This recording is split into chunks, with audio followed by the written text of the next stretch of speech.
Hello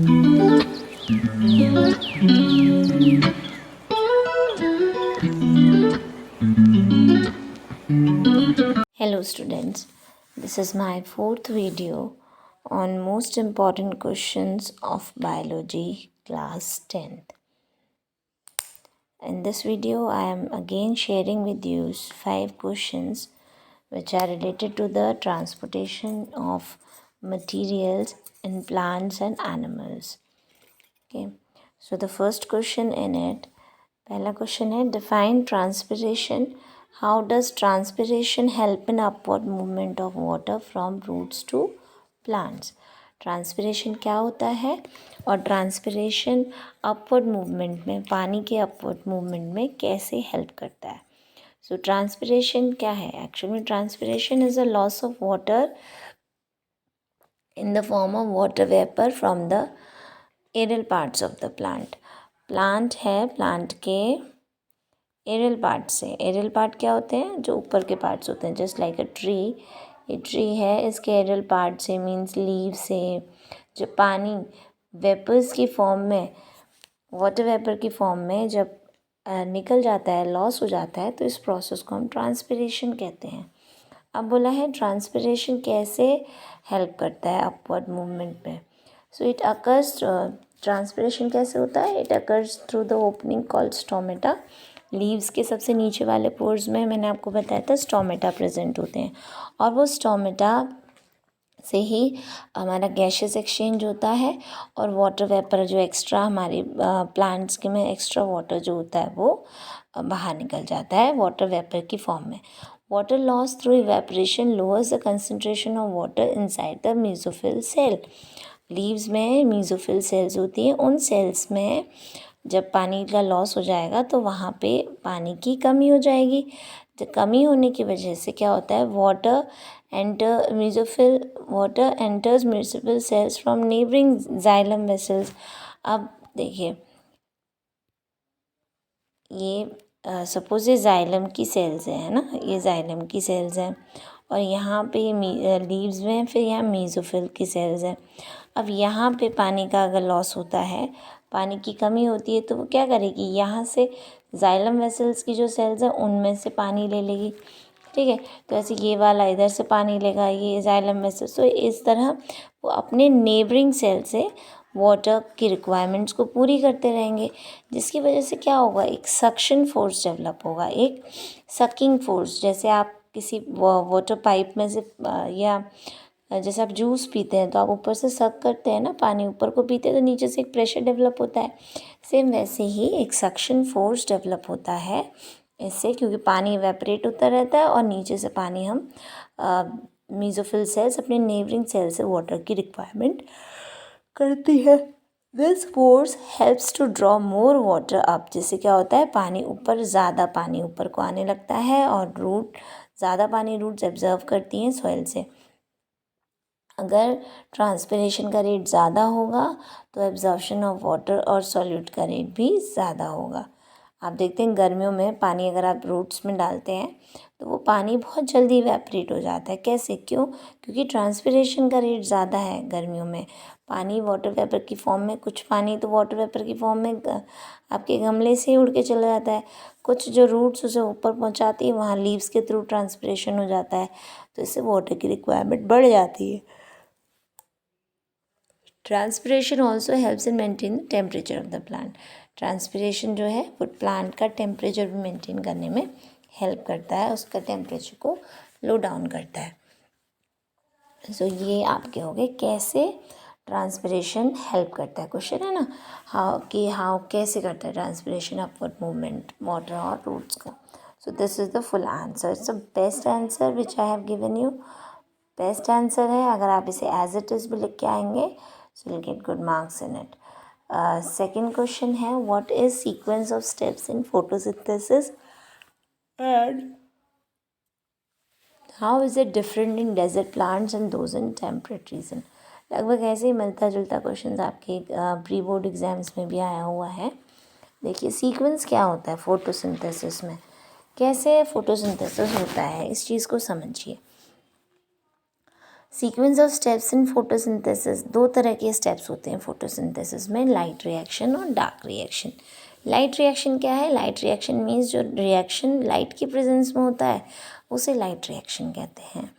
chlorophyll molecules absorb the light energy. आपको पता है जितने भी ग्रीन प्लांट्स होते हैं उनमें क्लोरोफिल प्रेजेंट होता है और वही क्लोरोफिल जो है वो सनलाइट को एब्जर्व करता है। अगर क्लोरोफिल नहीं होगा तो सनलाइट कैप्चर नहीं होगी और खाना नहीं बनेगा, ठीक है। एनर्जी स्टोर नहीं होगी तो खाना नहीं बनेगा। This light energy splits the water molecules into hydrogen and oxygen. अब इसमें पानी का मॉलिक्यूल है, H2O है लीव्स के अंदर। जब ये एनर्जी को ट्रैप करता है तो ये H2O हमारा टूट जाता है हाइड्रोजन आयन में और हाइड्रोक्सिल आयन में, ठीक है। हाइड्रोजन और वाटर में भी टूट जाता है। मतलब हम इसे एक्चुअली किस चीज़ से बनाए? H2O से बनाए, तो ये हाइड्रोजन में टूटेगा, वाटर और ऑक्सीजन में टूटेगा। एंड इन दिस रिएक्शन, और इस रिएक्शन में क्या होता है? ATP और NADPH2 प्रोड्यूस होता है। ATP क्या होता है? जो एनर्जी स्टोर्ड होती है ना वो ATP की फॉर्म में सेव हो जाती है माइटोकॉन्ड्रिया में। आपने सेल चैप्टर में पढ़ा होगा ही 9th क्लास में कि जो एनर्जी है सेल के अंदर जाती है उसमें एक माइटोकॉन्ड्रिया लाइक स्ट्रक्चर प्रेजेंट होता है, वो उस एनर्जी को स्टोर कर लेती है। तो ATP की इधर एनर्जी जो ATP की फॉर्म में और NADPH2 के फॉर्म में प्रोड्यूस होती है। लाइट रिएक्शन थाइलाकॉइड मेम्ब्रेन में होता है। आपके उसमें इतना डीप में नहीं है light reaction dark reaction, this is in class 11th। आपको बस समझना है कि क्या होता है। तो क्या हुआ लाइट रिएक्शन में? क्या हुआ? क्लोरोफिल ने लाइट एनर्जी को ट्रैप करा, वाटर को तोड़ दिया, किस में? हाइड्रोजन और ऑक्सीजन में तोड़ दिया, ठीक है। और इस रिएक्शन में ATP और NADPH2 भी बने, और ये जो दोनों चीज़ें बनी है ना ये आगे डार्क रिएक्शन में हेल्प करेंगी। डार्क रिएक्शन में क्या होगा? Direct light require dark light, it does not required direct light and occurs in the stroma of chloroplast. ये स्ट्रोमा में होता है क्लोरोप्लास्ट के, वो थाइलाकॉइड में होता है, ठीक है। इसमें क्या होता है? ATP और NADPH2 जो हैं वो बने हैं लाइट रिएक्शन में, वो अब यूटिलाइज होते हैं इधर, और उसमें CO2 का रिडक्शन होता है। CO2 से रिड्यूस कर देता है कार्बोहाइड्रेट्स में, CO2 का रिडक्शन हो जाता है कार्बोहाइड्रेट में। फोटोसिंथेसिस की रिएक्शन आपको पता है क्या होता है? CO2 प्लस H2O, ये दोनों मिलके क्या बनाते हैं? कार्बोहाइड्रेट ही तो बनाते हैं, C6H12O6, और साथ में O2 भी निकलती है और साथ में वाटर वेपर भी निकलता है, ठीक है। तो ये जो कार्बन डाइऑक्साइड है वो डार्क रिएक्शन में क्या होता है? रिड्यूस हो जाता है किसमें? कार्बोहाइड्रेट में, ठीक। एंड इसके बाद क्या होता है? Steps of photosynthesis are mostly the same for both the plants of desert and temperate region. Means अब क्वेश्चन पूछा ना, यहाँ पे अब क्वेश्चन पूछा है कि कैसे डिफरेंट होता है। अपने सीक्वेंस तो बता दिया फोटोसिंथेसिस का कि इसमें लाइट रिएक्शन होता है, इसमें डार्क रिएक्शन होता है, उसमें हाइड्रोजन और ऑक्सीजन गैस बनती है, और इसमें जो है वो CO2 रिड्यूस हो जाता है किसमें? कार्बोहाइड्रेट में, ठीक। देन अब इसमें पूछा है कि जो डेजर्ट प्लांट्स हैं वो टेम्परेट प्लांट्स डिफरेंट क्यों होते हैं। तो इसमें क्या है कि जो डिफरेंस ज़्यादा नहीं होता दोनों में, फोटोसिंथेसिस तो लोग लगभग दोनों सेम तरीके से करते हैं। ओनली डिफरेंस होता है डेजर्ट प्लांट्स में कि वो कार्बन डाइऑक्साइड जो है वो रात को ले लेता है। It takes carbon dioxide at night and store it in an organic acid inside the body. And day time में क्या करता है? जब ट्रांसपिरेशन को से बचना होता है, पानी के लॉस को बचना होता है, तो वो अपने स्टोमेटा क्लोज्ड ही रखता है और उसके अंदर कार्बन डाइऑक्साइड स्टोर करके रखता है by breaking down the organic acid, and this mechanism called CAM crassulacean acid metabolism. तो डेजर्ट प्लांट कैसे डिफरेंट होते हैं टेम्परेट रीजन से? कि वो दिन के टाइम तो अपने स्टोमेटा बिल्कुल क्लोज रखते हैं, रात के टाइम वो CO2 ऑब्जर्व करते हैं और उन्हें एक अनस्टेबल इंटरमीडिएट के फॉर्म में चेंज कर देते हैं, और फिर दिन के टाइम पे वो क्या कहते हैं, फिर वो फोटोसिंथेसिस कर मतलब वो उस कार्बन डाइऑक्साइड को रिड्यूस करते हैं, इसमें ये प्रोसेस करने के लिए फोटोसिंथेसिस का प्रोसेस करने के लिए उसे कार्बोहाइड्रेट में रिड्यूस कर देते हैं। ठीक है, ये हो गया आपका second question. It's a best answer I have tried to given you. इस तरह अगर लॉन्ग क्वेश्चन में आता है तो आप इसे इसी तरह लिख के आएंगे। अगर ये शॉर्ट में आ जाता है तो आप डायरेक्टली ये भी कर सकते हैं, सीक्वेंस पूछा है तो यू कैन राइट कि it can take in two sequence, like it light reaction and dark reaction। और light reaction में आप लिख लोगे it takes place in presence of light, and dark में लिख दोगे there is no requirement of light in this।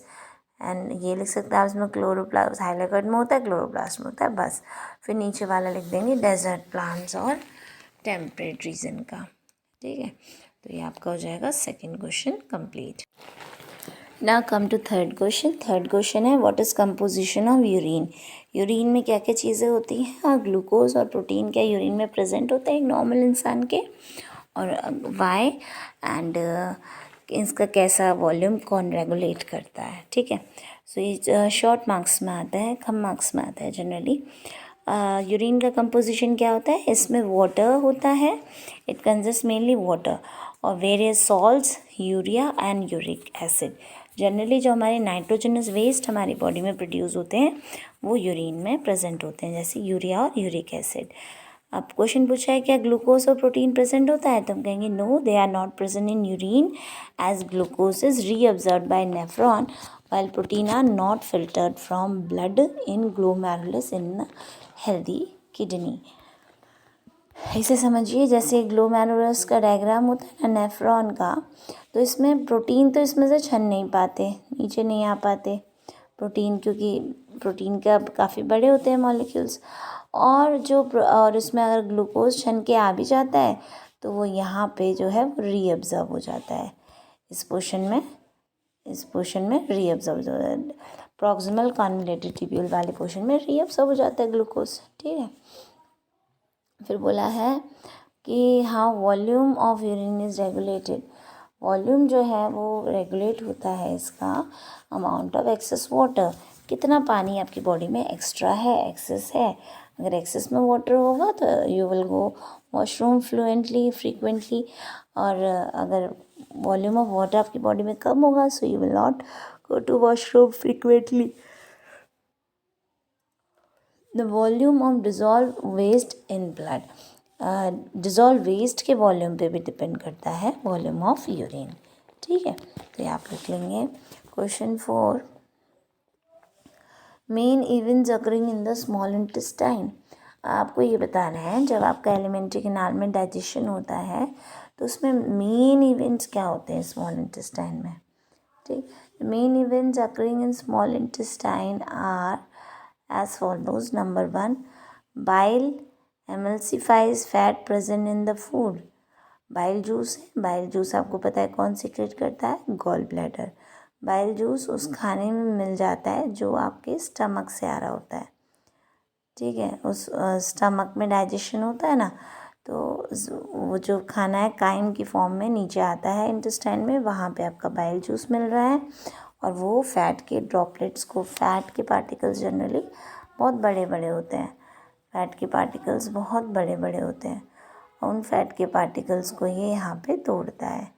यहाँ पे लिवर है, लिवर में से यहाँ गॉल ब्लैडर से यहाँ पे आता है, तो बाइल जूस का पहला काम होता है इसको एमल्सिफाई करना, एमल्सिफिकेशन करना। एमल्सिफिकेशन क्या होता है, फैट मॉलिक्यूल्स को छोटे छोटे ग्लोमेरुलस, छोटे छोटे फैट में ग्लोब्यूल्स में तोड़ना। ठीक है, फिर उसी में जो कॉमन डक्ट है इनकी, जो स्टमक से आ रही है, उसमें पेंक्रियाटिक जूस भी मिलता है, और पेंक्रियाटिक जूस में ट्रिप्सिन होता है जो प्रोटीन्स को डाइजेस्ट करता है।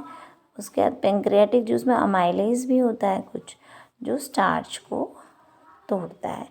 अब जब हम फूड खाते हैं तो हम इतने अच्छे से च्यू नहीं कर पाते, च्यू नहीं करते हैं, जिसकी वजह से जो हमारे मुंह के एंजाइम्स हैं वो उन पे एक्ट नहीं करते। ठीक है, तो कुछ स्टार्च हमारा जो बच जाता है डाइजेस्ट होने से वो हमारे इंटेस्टाइन में जाके अमाइलेज उसे डाइजेस्ट कर देता है।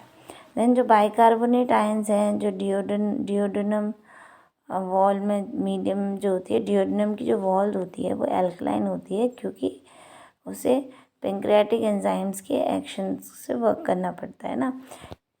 Bicarbonate ions secreted by duodenal wall make the medium alkaline because it is required for the actions of pancreatic enzymes. Pancreas के एंजाइम तभी एक्ट करेंगे जब एल्कलाइन मीडियम होगा। स्टमक से आया है वो, स्टमक में HCl होता है तो बहुत एसिडिक होगा, तो इसलिए जो बाइकार्बोनेट आयंस हैं वो ड्यूडेनल वॉल अपने आप सीक्रेट करती है और उससे फिर हमारा एल्कलाइन मीडियम बन जाता है, एसिडिक मीडियम को न्यूट्रलाइज करने में हेल्प होती है। Then enzyme produce in intestine juice complete the digestive process. तो पहले बाइल जूस आया, फिर पेंक्रियाटिक जूस आया, अब लास्ट में इंटेस्टाइनल जूस है। इंटेस्टाइनल जूस में मिल के इसका डाइजेशन करते हैं, तो फिर लास्ट में डाइजेस्टेड फूड पे जो है अमीनो एसिड, शुगर है, ये सब डाइजेस्टिव प्रोसेस में डाइजेस्ट हो जाते हैं, ऑब्जर्व हो जाते हैं वापस हमारे विलाई में, इंटेस्टाइन में। डाइजेस्टेड फूड फिर ऑब्जर्व होता है लिम्फ वेसल्स में और इन द कुछ जो है वो विलाई में प्रेजेंट रहता है। ठीक है, तो ये सारा इवेंट जो है आपके इंटेस्टाइन में होते हैं। तो डिओडेनम, जेजुनम, इलियम 3 पार्ट्स हैं स्मॉल इंटेस्टाइन के। इन तीनों पार्ट्स में ये स्टेप्स कंप्लीट होते हैं। And last question of this video,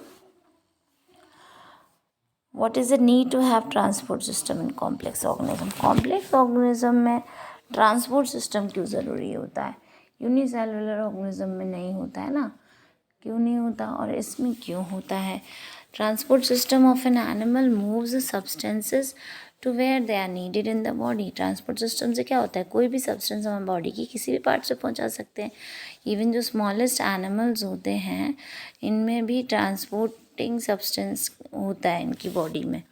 Oxygen and food molecules must move all the cells, and the waste products must be removed from the cells and expelled into the environment. It occurs through diffusion mainly जो unicellular organisms होते हैं उनमें ये waste और ये सब absorption जो है हमारी डिफ्यूजन प्रोसेस से हो जाता है, हायर कंसनट्रेशन से लोअर कंसनट्रेशन की तरफ। लेकिन जो मल्टी सेलुलर ऑर्गेनिजम्स हैं उनके सारे सेल्स जो हैं सराउंडिंग्स के साथ कांटेक्ट में नहीं होते, इस वजह से सारे सेल्स को डायरेक्टली हम एनवायरनमेंट से कोई मटेरियल सप्लाई नहीं कर सकते। सो diffusion will insufficient for it, and a variety of fluid systems called vascular system help such transport in most members of the animal kingdom. So animal kingdom में आपने 9th class में diversity वाला पढ़ा होगा, उसमें तो जो मल्टी सेलुलर ऑर्गेनिजम्स होते हैं उनके सेल्स एनवायरनमेंट के साथ, सराउंडिंग्स के साथ डायरेक्ट कांटेक्ट में नहीं होते, तो उसमें खाली डिफ्यूजन से काम नहीं चल सकता। एक vascular system, even in variety of fluid system जैसे vascular system such transport most member of animal kingdom में वैस्कुलर सिस्टम होता है। इवन प्लांट्स में वैस्कुलर सिस्टम होता है जाइलम एंड फ्लोएम का फूड को ट्रांसफ़र करने के लिए। ठीक है, so this is my last question. Please इन क्वेश्चंस के आंसर्स को अपनी नोट कॉपी में मेंटेन करिए और इन्हें डे बाय डे रिवाइज़ करिए। Daily you just revise it. And अगर आपको मेरी वीडियोस अच्छी लग रही हैं, समझ में आ रही हैं या कोई डाउट्स हैं तो आप कमेंट सेक्शन में अपने डाउट्स भेज सकते हैं। और please like, share and subscribe my videos. Thank you for listening me. Thank you all.